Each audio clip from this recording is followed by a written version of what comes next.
Painful was it to see Bangladesh missing out on T20 World Cup? I think that's a big loss. Great miss as far as Bangladesh cricket concerned, because we as a country love watching our player playing World Cups, playing matches. We are a cricket loving country, and a country like Bangladesh not participating in World Cup was such a big miss. I think it's a blunder from the government side that they took the decision not to participate in that World Cup. Shakib, during your playing days, there was very good understanding and cooperation between the BCCI and the Bangladesh Cricket Board. So you feel that effort should be made that it should be. I think things will get better. Obviously, effort should need to make, and I think one or two series if Bangladesh visit to India or India goes back to Bangladesh playing the series. Bangladesh cricket board जो है ना वो पहले तो अब खुद आगे आ गए हैं। जो तमीम इकबाल है वो खुद ही कह रहे थे कि जो है वो मुरासम अच्छे करेंगे तमाम बोर्ड्स के साथ इंक्लूडिंग बीसीसीआई। अब जो फॉर्मर प्लेयर है उसने भी कह दिया कि यार ये हमारी जो उस टाइम पे जो गवर्नमेंट थी केयर टेकर गवर्नमेंट उन्होंने बैड डिसीजन लिया बांग्लादेश की टीम जो है वो खेलने नहीं गई। और दोस्तों T20 वर्ल्ड कप में पार्टिसिपेट ना करना बांग्लादेश की सबसे बड़ी गलती थी। ये बात तो हम कब से कह रहे हैं, लेकिन अब ये बांग्लादेश के पूर्व कप्तान साकिब उल हसन ने भी एडमिट कर ली है। जी हाँ, बिल्कुल साकिब उल हसन का साफ तौर पर कहना है कि T20 वर्ल्ड कप में पार्टिसिपेट ना करना बांग्लादेश की केयर टेकर गवर्नमेंट की सबसे बड़ी ने कहा ना, आपको याद है अगर आप थोड़ा सा पीछे चले जाएं या लोग जो सुन रहे हैं पीछे चले जाएं, जब ये चल रहा था मामला उस बीच में भी मतलब हम कुछ चीजें रिपोर्ट करते रहे थे। आपको याद होगा, मैं थोड़ा सा रिमाइंड कराता हूँ। बांग्लादेश प्रीमियर लीग चल रही थी, उनका प्रोटेस्ट हुआ था, एक दिन कोई मैच नहीं हो पाया था। वो एक स्टेटमेंट की वजह से था, मगर प्रोटेस्ट के पीछे एक साहब थे, वो उनका नाम था सबसे बड़ा ब्लंडर था। यानी कि उन्होंने ब्लंडर करार दिया है इसको कि इतनी बड़ी गलती, इतनी बड़ी चूक या इतनी बड़ी भूल चूक तो नहीं कह सकते इसको, बट इतना गलत डिसीजन जो है वो बांग्लादेश की केयर टेकर गवर्नमेंट ने लिया था। अब दोस्तों इससे आप अंदाज़ा लगा सकते हैं कि खिलाड़ियों के मन में उस वक्त क्या चल रहा था और जो बांग्लादेश की जो आवाम थी उनके मन में क्या चल रहा था। लेकिन जो वहाँ की केयर टेकर गवर्नमेंट थी जो कि एंटी इंडिया सेंटिमेंट्स को आगे बढ़ा रही थी, एंटी हिंदू सेंटिमेंट्स को लेकर जो है आगे बढ़ रही थी, लोगों को भड़का रही थी, उसने कितने गलत डिसीजन लिए। T20 वर्ल्ड कप 2 साल में एक बार आता है दोस्तों। जो अब सरबराह है। सो तमीम इकबाल की वो स्टेटमेंट आप अभी भी उठा के देख लें, उन्होंने उस वक्त कहा था, तमीम इकबाल की बात करूं, साकिब की पे भी बात नहीं कर रहा, आता हूं उस पर भी। सो तमीम इकबाल का उस वक्त भी ये व्यू था कि यार वो फैसला होना चाहिए जो बांग्लादेश क्रिकेट के लिए बेहतर है। और आपको ये भी याद होगा, मैंने आपको बोला था कि बांग्लादेश ये इलेक्शन होने दें, नई गवर्नमेंट आएगी, इनका पहला स्टेप होगा बीसीसीआई के साथ ताल्लुकात बेहतर करना। ये भी आपको याद होगा, क्योंकि ना शोएब भाई, अगर आप क्रिकेटिंग वर्ल्ड से हैं तो ठीक है, पाकिस्तान का मैटर टोटल डिफरेंट है, हमारा तो पॉलिटिकल डिफरेंस भी बहुत ज़्यादा वाला है। बांग्लादेश का भी क्रिएट हुआ था मगर इतना नहीं था, उनका होता रहता थोड़ा बहुत, वो अनबन नहीं रहती है। सो बांग्लादेश क्रिकेट को पता है कि अगर इंडिया इस साल अगस्त सितंबर में जो उनकी सीरीज है वो खेल लेगा तो उनके 2 साल तक के मामला बहुत अच्छे से चलेंगे बांग्लादेश क्रिकेट के, और उनको चाहिए। और वो क्यों मतलब बीसीसीआई के साथ प्रॉब्लम करें।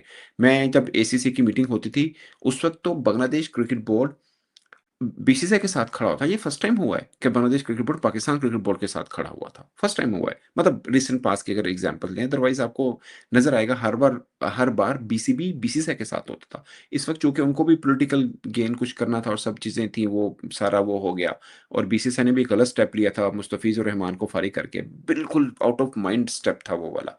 सो बहुत सी चीजें थी जिसकी वजह से, बट मुझे लगता है बांग्लादेश ने इस तरफ आना ही था। अब जो साकिब उल हसन की स्टेटमेंट है, मतलब उस वक़्त हम जो समझ रहे थे, मतलब हम जो कह रहे थे कि ठीक है वो अपने बंदों के लिए स्टैंड लिया उसने और सब चीज़ें हैं, बट पॉइंट फिर वहीं पे आता है, क्या वो पॉलिटिकल ओरिएंटेड डिसीजन था या वाक़ई ही स्टैंड था? अगर स्टैंड था तो ठीक है, बट अगर उसमें पॉलिटिकल गेन था और चीज़ों को हवा देनी थी, लोगों के इमोशंस के साथ खेलना था, क्योंकि पाकिस्तान, बांग्लादेश, इंडिया क्रिकेट बहुत बिकती है और बांग्लादेश में बहुत ज़्यादा बिकती है, और फिर इलेक्शन सर पे था।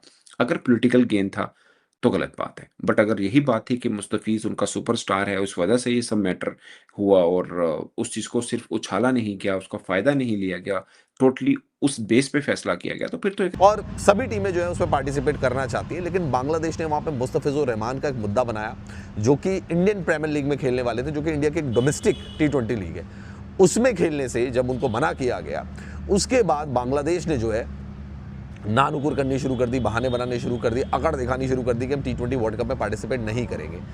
अब दोस्तों बात ठीक है, T20 वर्ल्ड कप में आप पार्टिसिपेट नहीं करोगे, उनको वेन्यूज़ बोलेगा कि कोलकाता की जगह और वेन्यूज़ ले लीजिए, उन्होंने कहा वो भी हम नहीं करेंगे।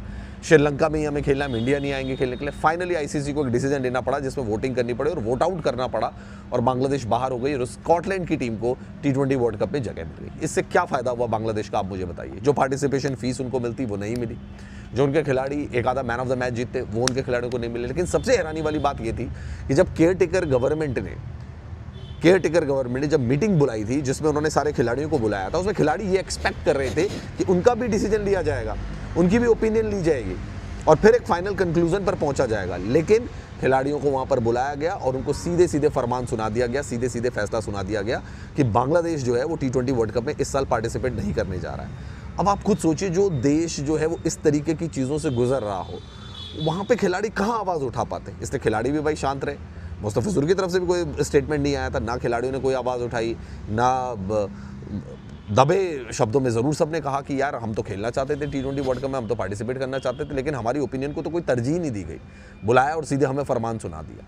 अब जबकि केयरटेकर गवर्नमेंट हट गई है, उनके एंटी इंडिया सेंटिमेंट्स जो थे वो उन्होंने खूब उसको भुनाया, खूब उसको कैश किया, लेकिन अब जब नई गवर्नमेंट आई है, नई गवर्नमेंट ही चाहती है कि भारत के साथ रिश्ते अच्छे हों, इसलिए वो डिमांड कर रही है कि भारत के साथ भाई T20 और वनडे की जो सीरीज़ है उसको बहाल किया जाए और वो पोस्टपोन ना की जाए, और जुलाई अगस्त में जो भी टाइम बनता है वहाँ पे उस सीरीज़ को ऑर्गेनाइज करा जाए। तो वो भारत के साथ दोबारा से रिश्ते बेहतर करना चाहते हैं क्रिकेटिंग टर्म्स में भी। उनको भी पता है कि इंडिया के सपोर्ट के बिना बांग्लादेश सर्वाइव नहीं कर पाएगा, पाकिस्तान वहाँ से आकर उनको कोई सपोर्ट नहीं करने वाला है, वो बातें कर सकता है। तो देखा आप सबने बांग्लादेश का रुख किस तरह से पाकिस्तान से मुड़कर इंडिया की तरफ हो गया। आपको पता कि जब बांग्लादेश से शेख हसीना को हटाया गया था, तब वहाँ की जो गवर्नमेंट आई थी वो पाकिस्तान से ज़्यादा प्रेम करती थी। इसीलिए T20 वर्ल्ड कप के दौरान बांग्लादेश हमेशा पाकिस्तान का साथ देकर T20 वर्ल्ड कप का बाइकआउट कर दिया। जिसके बाद बांग्लादेश में जब इलेक्शन हुआ, फिर वहाँ की जो पाकिस्तान प्रेम वाली गवर्नमेंट थी वो भी चेंज हो गई। अब नई गवर्नमेंट जो आई है भारत के साथ रिश्ते सुधारने के लिए BCCI से गुहार लगा रही। लेकिन साकिब अल हसन ने अब ये बयान दिया है कि बांग्लादेश क्रिकेट बोर्ड ने जो ये फैसला लिया था कि वो T20 वर्ल्ड कप का बाइकआउट करेंगे, वो फैसला बिल्कुल ही गलत था, क्योंकि कोई भी खिलाड़ी इस फैसले से बिल्कुल भी खुश नहीं थे। साथ ही साकिब अल हसन ने यह भी कहा कि BCCI के साथ जो भी हमारे रिश्ते हैं वो अब नॉर्मल होने लगे हैं। हम चाहते हैं कि दोनों क्रिकेट बोर्ड आपस में क्रिकेट खेलकर आपसी मतभेद को खत्म करें। ये रिक्वेस्ट की है साकिब अल हसन ने BCCI से। वैसे इन सब चीज़ों पर आपका क्या कहना है, नीचे हमें कमेंट बॉक्स में लिखकर बता सकते हैं। वीडियो अच्छी लगी हो तो वीडियो को लाइक करेगा, हो सके तो चैनल को सब्सक्राइब भी कर लीजिएगा। तो मिलते हैं एक नए वीडियो में नए टॉपिक के साथ।